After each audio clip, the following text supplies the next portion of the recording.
Now, I recently made a video titled Why Naruto and Sasuke Had to Get Nerfed, and I pretty much explained the reasoning behind the recent changes in the show. And with Kurama now gone, we're kind of questioning if Naruto is even strong enough to protect the Leaf Village. Now, Kurama has been around with him forever, and him losing Kurama did impact him quite a bit. Even with the immense chakra and the power boost that Kurama gives him, Naruto by himself still has a lot to work with. Let's not forget that this man has gifted genetics, being part Uzumaki and the 4th Hokage's son, and the reincarnation of Ashura. And I think to fully understand how strong Naruto is without Kurama, we have to briefly talk about him right before the major change. Now also make sure to subscribe, as I have a similar video about Sasuke in the works, talking about how strong he is without his Rinnegan. So Naruto's last moments with Kurama consisted of him using the new Barren transformation. With this form, he was able to surpass the likes of Ishiki Otsutsuki, who at the time was giving him a lot of trouble. And he was completely able to overpower him until his form ran out. Now the sheer speed and the power boost he got from him put him miles ahead of Ishiki, and it was quite obvious that the two were not even on the same level anymore. Now even looking back at some of Naruto's other forms like his KCM mode, he was clearly still quite strong, even though this form didn't hold up against the likes of Ishiki. But there's also other cases where a drained Naruto along with Sasuke was actually able to take on a fused Momoshiki and beat him with ease. Because the Otsutsuki are quite powerful, this is just sort of a testament to just how resilient Naruto was with Kurama. There's also the healing factor that comes into play too, and this was such an important part for some of Naruto's fights. With Kurama, the dude could literally get stabbed in his stomach and then laugh it off 5 seconds later. So the healing allowed Naruto to be a little bit more reckless and experimental when he was engaging in fights. Like I said in my previous video, now that Kurama is gone, he will not be able to take too much damage to his body like how he did in the Delta fight, because it's not going to heal immediately. Now let's talk about how he is now without Kurama. So I'm going to say it, I still believe that even without Kurama, Naruto is still the strongest person in the world right beside Sasuke, and he's surely the strongest Hokage in the world, because the other Kage can't really keep up with Naruto in terms of speed and strength. Now, there are some other villains who can be some potential contenders, like Code, if he reaches his full potential, could actually cause some problems for Naruto and Sasuke. However, Naruto does have years of experience under his belt, and he's already garnished an array of jutsus and techniques that have made him quite dangerous. This is the man who literally during the 4th grade ninja war carried everyone on his back for the most part, and even after the war was over, he still continued to train and continue to get stronger. Now bringing back up what I said at the beginning with Naruto being an Uzumaki, his chakra reserves are quite insane. Now since Kurama's gone, he won't be able to tap into the Nine Tails power anymore, but he will still be able to pull off his usual jutsus like multi-shadow clones, giant Rasengan, the usual stuff that Naruto does. Now you also have to keep in mind that Naruto is capable of using all 5 chakra nature, so if Naruto has any future fights, he could incorporate that in as well.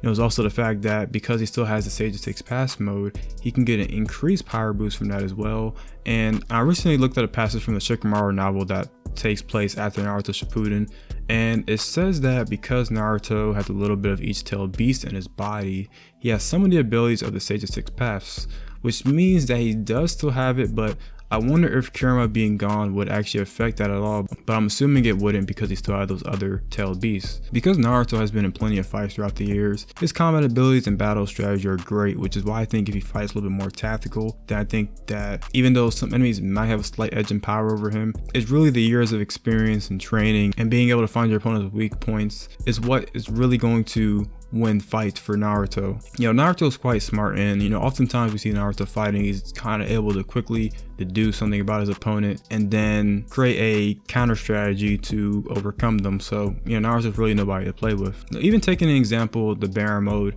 Naruto versus Shiki fight in the anime, and looking at his taijutsu abilities from there, Naruto was straight up throwing hands for a good minute. Now even though the form was giving him a boost, he turned into Mayweather for like a good 30 seconds and was barely able to be touched. Now Naruto's taijutsu has always been a strength of his as well, so that's just another area that he excels in. Considering that most of the enemies in Boruto so far could absorb ninjutsu, then I actually see this as being a plus for him when it comes to fighting. I'm not sure if any of the other future enemies will have the ability to absorb jutsu, but even if they don't, Naruto's taijutsu skills are still some of the best in the world. Considering how Kurama was lost in the manga and how Naruto did not seem worried about the upcoming threat, makes me more confident that whoever challenges him, he'll be ready to take on. The manga tends to show less emotion versus the anime, so this could be no soon, but Naruto did just keep it pushing and he already started preparing for Code. So whatever happens, I'm sure he's already prepared himself and is ready to use some of his tricks that he has up his sleeve. I also want to talk about the possibility of Kurama coming back, since a lot of people are wondering it, and this is kind of how I see it. The way the manga explains is that Kurama's life force is completely gone, and like before, he just won't come back. Based on what they're saying, it seems like he will just have to get adjusted to his new life without Kurama. You know, they could always do something where they make up some way for him to come back, but I don't think that's likely, and I don't think that would be good for the story as of right now. Now, another topic of conversation, since he's lost Kurama, a lot of people ask another question is, will Naruto learn new techniques to sort of make up for not having Kurama? But at the same time, I don't think this is going to be likely, just because they are working with a small time frame, and for Naruto to be able to learn a new ability like that in just a short time, I don't think it would make much sense for him to get anything new. He's already pretty strong, so I don't think he would need anything added at this time. It would be kind of cool to see him get new stuff, but I still believe that the slight nerf was just a way for them to put more emphasis on Boruto and the rest of the cast. We have to remember that at the end of the day, the show is called Boruto, and Naruto is probably not going to have to fight all the major enemies soon. It's going to more likely take a seat back for just a bit. Well, I even forgot to mention that, you know, Naruto still has, you know, like his summoning jutsus, which he hasn't really used in a while. I don't think he would use in this current climate, but when you're fighting these cyborgs, when you're fighting these new enemies, I think that Naruto might have to go back into his back pocket, dig deep, maybe pull out some old school stuff that you haven't seen in a while that counteracts some of this new technology that they're faced up against, because this whole new concept of Boruto is new technology versus old school things going up against new technology. So we're gonna see these old heads going up against some groundbreaking stuff, things that sort of push Shinobi to the edge. So I'm really curious to see if Naruto would even be able to pull out some of his old techniques and old stuff, and if he's, you know, forced to fight somebody, then he'll have to sort of develop a strategy in order to overcome them. I think the last fight Naruto is actually going to be involved in is this future Code fight that's going to be happening pretty soon, as implied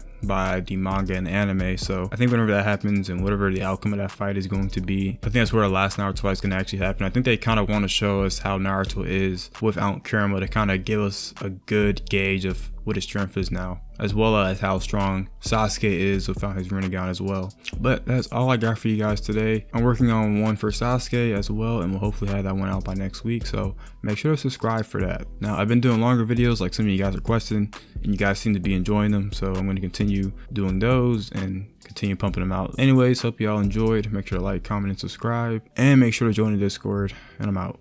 Peace.